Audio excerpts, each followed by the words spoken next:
So just how do you apply for a job? This is part two of the How to Apply for a Job series. If you were here for yesterday's video, I walked you through the information that you need to prepare to apply for a job. And I share with you different scenarios based on your career level and your current career level and the career level that you're aspiring to. So today in part two, we're actually going to talk about how you apply for a job. And there are many ways that you can apply for a job, or many avenues, I guess I should say. And today I am going to be sharing 5 of them with you, and they are the 5 mainstream ways or avenues that you can use to apply for the job. Now, have you ever heard the phrase, "It's not what you know, but who you know"? If you're like me, you've heard it many times, and you know that that phrase is, people typically use that phrase when they are not only insinuating, but declaring, if you will, that your knowledge, skills, and abilities don't always matter when you're seeking a new job, but more so if you know someone who is in a position of authority or a decision maker about who joins their team, that, that's the who you know that can make a difference in whether or not you land your new job. Then,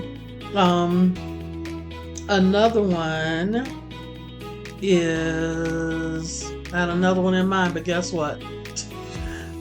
I forgot. And so we're not going to hold you up. We want to go through these 5 so that you can get to getting and apply for your next job of interest. So, like I said, word of mouth and or networking are, that's the first way or avenue to applying for a job. And when you apply or express interest via word of mouth, or the who you know, who has the job opportunity available at their company, or they know someone who has the job opportunity available in their organization and they're willing to put a good word in for you, that is what you call networking. And I know a lot of us just absolutely loathe networking. Most people cannot stand it, but it can pay off. And I can tell you, I have landed at least 2 of my 14 jobs in HR during my 33-year HR career. I've landed 2 of them, not only because of my knowledge, skills, and abilities, which I did have them. For those of you who don't know, I hold a bachelor's in management, a master, an MBA in with a concentration in technology management. I am senior SHRM certified. I am SPHR certified, and I am a certified mediator. Plus, I have been practicing HR since 1991. So yes, I have the qualifications, but I'm telling you, knowing someone within the organization does not hurt. It can make your job search a whole lot shorter. So never underestimate the power of networking, and take advantage of it as often as you can.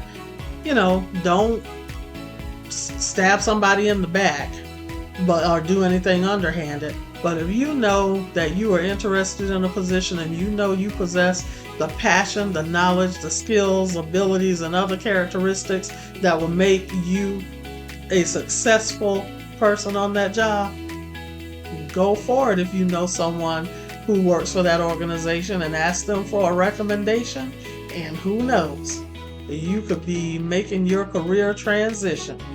So that's all we'll say about word of mouth and networking. It can be very lucrative and very, very advantageous to you. Number 2 you can apply for a job via a job board. And let me back up about this word of mouth and networking. Even though you may not actually apply for the job on the front end, because you may know someone who is in a position of decision-making authority, you probably still will have to put in an application and attach your resume and your cover letter for your HR file to be created. You're beginning with that company, your HR file with your new company to be created. So I am not saying that you won't ever, that even if you land a job through word of mouth or networking, that you won't have to apply. You may have to apply just for formality's sake, and also to protect the organization, because that way they'll be able to show that you did possess or do possess the knowledge, skills, and abilities and other characteristics that are required for success in that position. So just thought I would rewind and just provide some clarification there.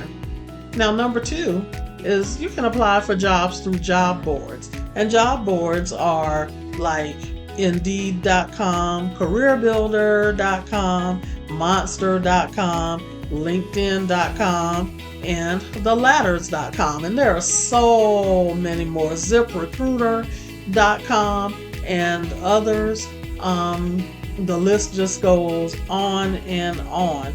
And, you know, like I said, I've been in the field for 33 years. So I remember when all of these weren't .coms. They were not all online. Some of them you had to look in the newspaper, because some job boards published new job openings in the Sunday newspaper of your nearest metropolitan city or what have you. Also, job boards were on college campuses, like when I was in undergrad and grad school. We didn't have internet job boards. We had the physical cork board with the printout of the details of the vacancy, with a push pin holding it onto that cork board somewhere in the career services office of our campus. So yes, we have come a long way, baby, and so have things.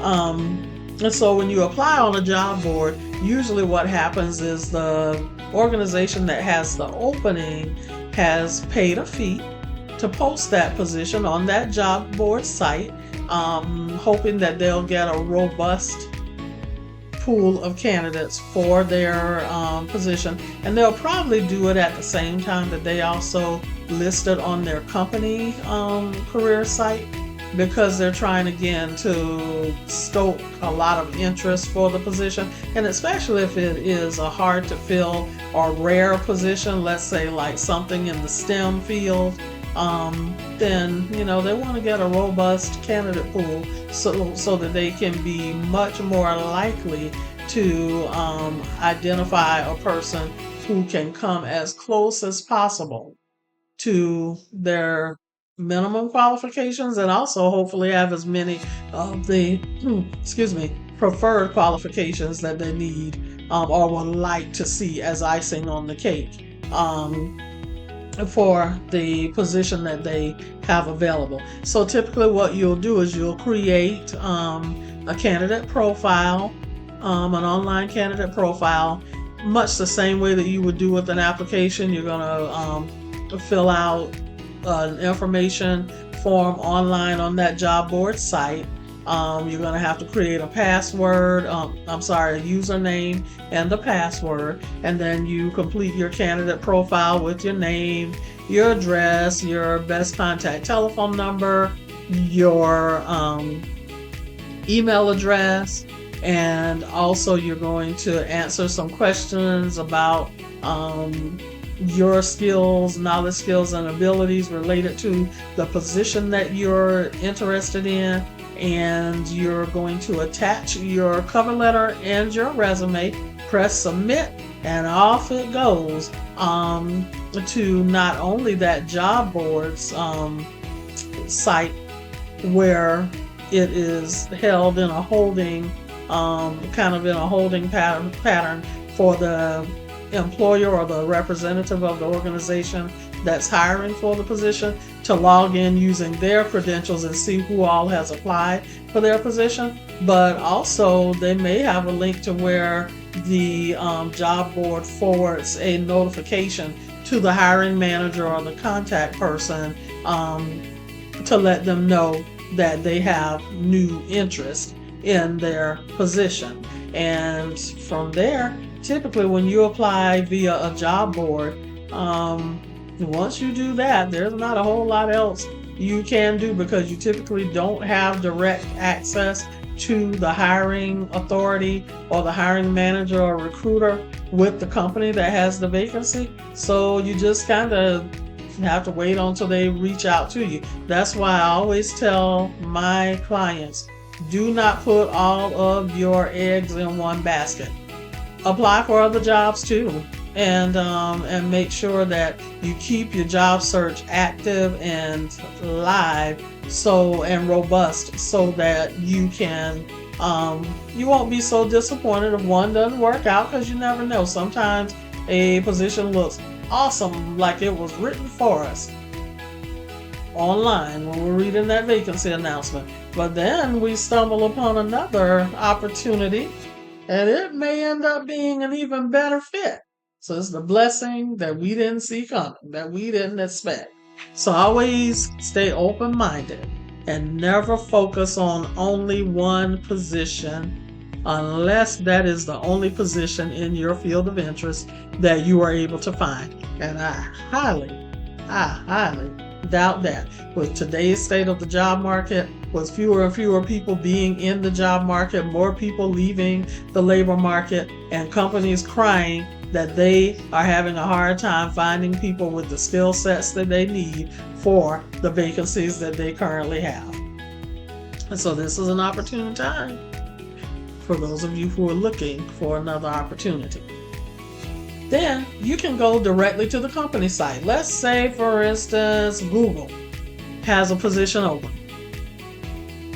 Go to Google's site and or do a search, a Google search, if you will, on Google Careers, and go directly to their site and see what positions they have open. Create your candidate profile directly on that site and on the company's site, and submit your credentials directly to the company. Personally, I like that better because I feel like the hiring manager is going to look on their own site first, even though they may have paid to have the position posted on a job board. Or you could do both, especially if the application process is not long and time consuming, where all you put in is like your name, your phone number, your email address, and then you answer a few questions about whether you need sponsorship. Are you willing to relocate if the position requires it? Things like that. If you possess strong interpersonal relationship skills, strong communication skills, strong attention to detail, or what have you. In your education, do you possess the educational background that they say that you need at a minimum for the position? And then maybe all you have to do is attach your resume and your cover letter, click submit, and there, you're in there. You're one of the candidates that they're going to be looking at very, very soon, looking at your, I call it your initial CVP, candidate value proposition. That's the beginning of it. And so applying for a job with the job boards, that's great. Company site, that's great. It's pretty much the same. However, with the job board, it has two places to go. Start off at the job board, and then it's fed to the company via probably email, or the company contact person, who is the hiring authority, will log into an account once they're notified that new applicants have applied. So now we get to number 4. headhunters and recruiters. And let me tell you, even though it can be a bit intimidating of a process, because typically when a company uses a headhunter or a recruiter to fill a job, that means that usually is a very, very essential role. However, if that headhunter or dedicated recruiter is, if they are very interested, they find your information, your background, your education, and your employment history to be of interest to them for the position that they are sourcing for, that they are looking for someone for, and they've been retained by the hiring organization, you need to put all of your effort, as much effort as you can, to put your best foot forward, because that you could end up landing the career opportunity of your dreams. So don't shy away from headhunters or recruiters. You can do that either way. And there's something I'm going to make myself a little note, because I did not have ZipRecruiter.com on my list of job boards. And then there is IVExec.com, which is a great executive level job board that you can not only apply for jobs, but then also find a lot of resources to help you and support you along the way. And you can also set up search agents. I failed to mention that on the job board sites you can set up search agents, and you can typically also do that on the company sites as well. So just keep all of this in mind. There are advantages to all of these avenues to applying for a job. And if you notice, the common thread is you fill out a little bit of information, create your candidate profile, which is a username and your password. Typically after that, you'll have to, for security purposes, verify your email address, and then you answer a few questions.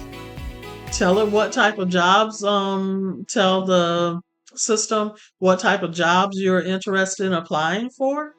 Attach your resume and cover letter, and you can name your job search agents, and you can receive notifications when other positions that match the criteria that you set forth come open. So how about that? And guess what? It's being done by AI, artificial intelligence, in the background working on your behalf. So how about them apples? Okay, I shared with you that for headhunters and recruiters, you can either reach out to them if you see a position that you're interested in. If it's being filled by a headhunter or recruiting agency, then they'll typically include their contact information and maybe even the person who is assigned to recruiting for that particular position. You can reach out to them or go on their site and set up a profile. Create a username and password, and answer some questions, tell them which position you're interested in, and then upload your resume and cover letter, and who knows, you may be getting a phone call. The other way is sometimes headhunters and recruiters will reach out directly to you. I just got an email from a recruiter last week, I think it was, for an HR opportunity with an organization, and the pay is really, really good. However, I'm not looking to leave my current organization. I would go to another opportunity within the organization, but right now I'm not looking to leave my current organization. But it seemed to be an attractive opportunity that would be in my field, that is squarely in my field of interest with employee relations and recruitment. Then last but not least are regular agencies or staffing agencies. And staffing agencies, sometimes also referred to as temporary agencies. Sometimes they're retained by employers to help them to identify talent in a certain area. And then what they do is can be a trial period that you have. Maybe if you accept the opportunity as a temporary, then your pay may be a little lower because you're not a staff level person, and usually you're not eligible for benefits like health, medical, dental, and vision, or sometimes you're not even eligible for vacation leave accrual or sick leave accrual or PTO or what have you. But maybe they only will keep you at that in that category for 6 months or so, and you go in there and do a bang up job, and you might find yourself being offered that position to become a staff member, a direct hire of their organization, and probably at a higher salary, and also likely becoming eligible for benefits such as paid holidays, time off leave as well, and those all important benefits as well. So there you have it. And when you apply with a recruiting or staffing agency, it's the same thing. Go on their site, create your candidate profile, attach your resume and cover letter, or reach out to them directly and let them know that you're interested in this type of position. Ask them if they can help you out, and you never know what could come of it.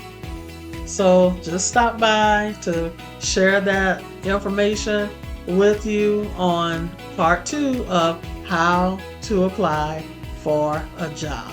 I hope you found value in this content. If you have, do me a big favor, smash the like button. Let the algorithms know that this is great content that other people need to see.